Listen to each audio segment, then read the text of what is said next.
Après-midi, devant la première chambre du tribunal de Paris, face à l'avocat de l'éditeur Christian Bourgois. Compte rendu d'audience avec Pascal Deschamps. Ils sont venus de Marseille, du Vaucluse ou de toute la région parisienne. Ils représentent une dizaine d'associations musulmanes et au-delà, dira leur avocat, près de 4 millions de musulmans en France qui attendent réparation.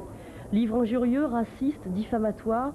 Pendant plus de 2 heures, Maître Bakar, du barreau de Tunis, a dénoncé ce qu'il appelle un brûlot de guerre civile parce que, dit-il, la parution du livre risquerait de provoquer des troubles. Nous espérons que dans cette affaire, la justice française sera tranchée de la manière qui est la plus raisonnable et la plus responsable, c'est-à-dire en faveur de l'interdiction de ce livre. Est-ce que vous craignez, vous, les troubles dont on a parlé aujourd'hui ? Bien sûr que nous les craignons et ça a été une de nos principales motivations dans notre action. Christian Bourgois, l'éditeur, n'était pas à l'audience, mais son avocat, Maître Zilberstein, a défendu la liberté d'expression. Je vous demande, Monsieur le Président, a-t-il conclu de ne pas mettre une étoile jaune sur le livre de Salman Rushdie ?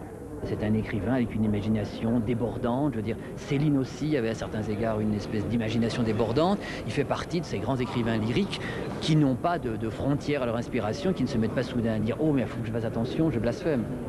Le livre sera-t-il publié comme prévu avant la fin du mois ou sera-t-il interdit? Le président Diète rendra son jugement le 8 juin prochain.